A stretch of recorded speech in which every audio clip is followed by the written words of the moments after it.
Hey, what's up guys? Joker here, and I hope you're all doing well. Today we have got a few news stories in the world of PC gaming. That's right, no tech stories today, just all PC gaming news for you guys, and we have got some great ones. First up, we're going to be talking about the upcoming Battlefield 6, as it's currently being referred to, because we got some of the first details from DICE and Electronic Arts about the upcoming game, which should be coming later this year. Also, we're going to be talking about Call of Duty Warzone finally getting DLSS support for the free-to-play Warzone component of the game. And also, there's an absolute banger of a free game available right now on the Epic Game Store. But first, today's video is brought to you by MMORC.com, where you could save money on games for all of your favorite platforms, as well as software like Windows 10 Pro, which you can get for just $15, as well as Office 2019 Pro and Office 365. And if you act right now, you can get an additional 27% off with my code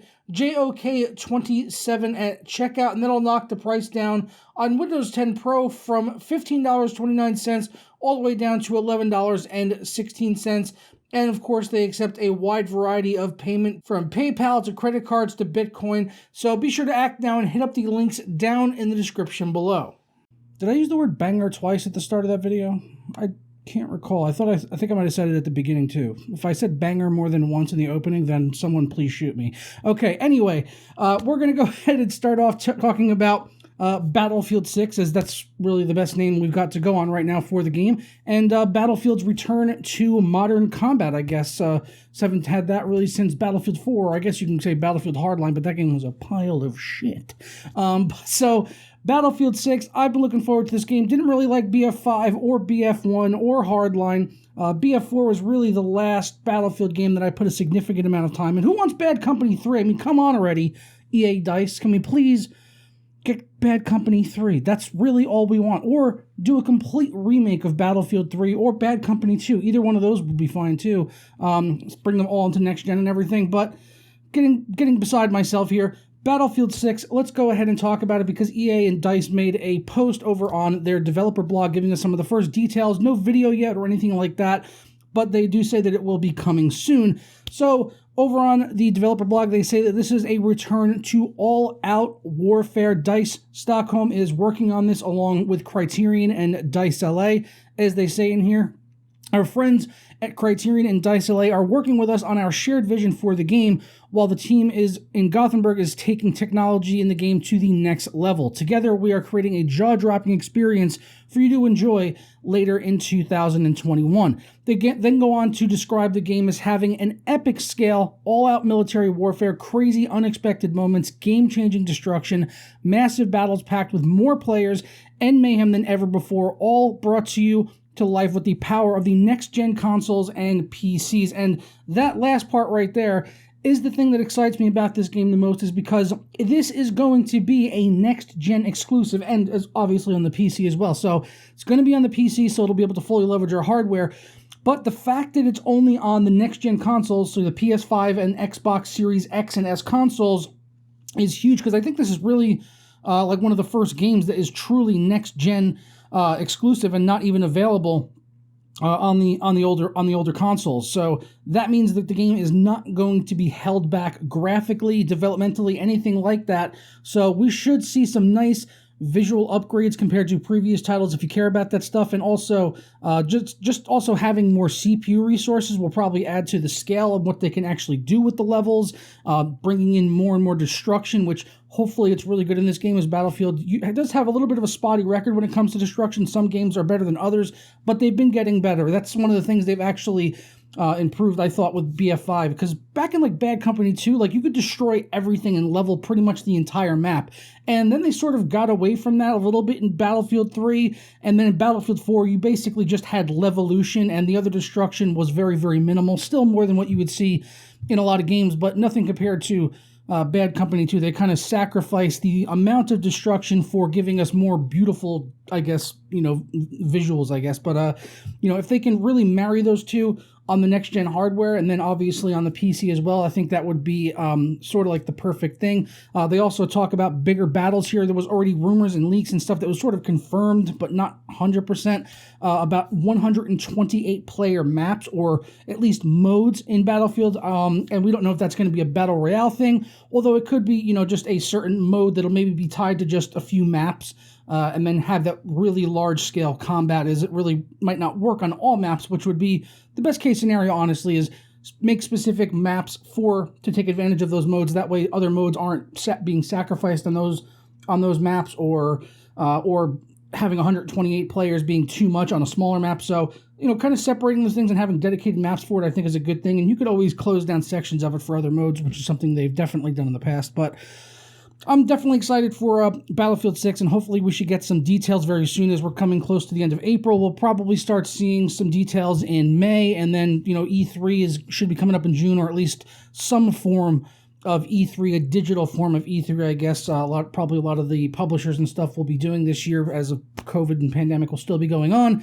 But yeah, I'm excited for this. They also announced a Battlefield mobile game coming in 2022, and I could not give less of a shit about that, and probably most of you don't either.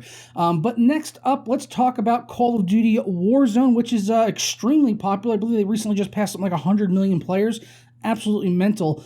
So yeah, the Call of Duty Modern Warfare or Call of Duty and Call of Duty Cold War, they've had DLS and ray tracing stuff, but the DLSS stuff has not been in Warzone, at least up until now. So this should definitely give a nice boost in performance to people that are playing Warzone, and do need to take advantage of DLSS to get some additional performance. They did post some performance metrics directly from NVIDIA, and it's showing, exactly what you really expect to see with a good DLSS. This is on the performance mode, and it looks like we're getting roughly a 50% performance boost, some cases even more than that. If you were on the quality setting, it probably wouldn't be as much, but you'd still get a pretty hefty boost in performance based on what we've seen in other titles. I haven't personally tested it yet. If you'd like to see me do a video benchmarking the different modes on my RTX 3080, let me know down in the comments below, and maybe we could do a video for that tomorrow. It'd be fairly easy to do, and I wouldn't mind hopping back on Warzone, as it's been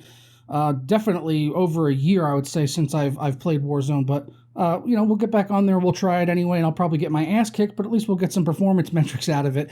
But yeah, it's looking like it's good. It's a good thing to add DLSS to any game, in my personal opinion. It's one of the few things NVIDIA has done in the past years that they've done actually really well, and I have really nothing bad to say about it, even though when it first came out, there was definitely some issues with it. It wasn't very sharp, but it's gotten so much better, and any game that DLSS is in, I will gladly go ahead and use it, especially if I need that extra performance boost to get myself over 60 frames at 4K. So awesome that they're adding that in. Last up, but certainly not least, just a quick mention here, as Alien Isolation is now available for free over on the Epic Game Store. All you got to do is go to the store, scroll down, and you'll find Alien Isolation on there, which is a fantastic horror game, and also just a fantastic Alien game. Probably, I think, the best Alien game they've ever done. I mean, I know there might be some other people that maybe like some other titles that are more action-oriented. This is much more of a slow-paced sort of horror game, but I thought, as far as, Alien games are concerned, I thought that this sort of captured the feeling of like the original Alien movies, at least the first two, sort of like the best, and just the environments, and so many callbacks to things from the film, and references and Easter eggs and stuff that you can sort of find in there and explore. It was the first Alien game that I played where I really felt like I was in the movie. And Alien is one of my favorite film franchises of all time, probably like top 3 film franchises as far as something that's a franchise and has sequels and all that stuff, and definitely one of my favorite horror movies. So I really enjoyed this game when it came out. It ran phenomenal when the game came out, and I'm sure nowadays it probably runs on a fucking potato. So if you have not played Alien Isolation yet, and you got a PC, your PC is probably capable of running it. Like I said, it runs on pretty much anything. So go grab it off the Epic Store. It's free. It costs absolutely nothing. There was one other free game on there as well, but I didn't catch what it was. It was something I've never even heard of before, some kind of indie title, but could be good. I don't really know. Anytime there's a free game on there, I redeem it, even if I'm not going to play it. And even with Alien Isolation, I redeemed it on the Epic Store, even though I owned it on Steam, because, who knows? Sometimes crazy things happen. Maybe Steam will lose a contract or something, and then all the games that I owned on there from a certain developer or publisher will get pulled off of it. These things happen. It's not impossible for those types of things to happen. So even if I own a game on Steam, I'll usually redeem it free on Epic just so that I have it on another platform in case anything wonky happens further on down the road, and I want to be able to keep the games that I actually purchased, and that was one of the games that I purchased. So that's all I've got for you guys today in the world of PC gaming. I'm going to go ahead and get out of here. Hope you enjoy the rest of your day, and I'll be seeing you throughout tomorrow and the weekend and stuff, doing some videos, maybe some YouTube shorts and stuff. A lot of people have been responding very positively to the YouTube shorts, especially stuff I've been doing about like cooking, the weight loss and things like that. And I'm definitely planning on integrating more of those videos on the shorts, I should say, on my days where I'm not planning to upload videos to the channel. So you guys seem to be enjoying them, so I'll keep you guys updated. I'm planning to start hitting the gym this weekend, as it's now been more than 2 weeks since my second vaccination shot.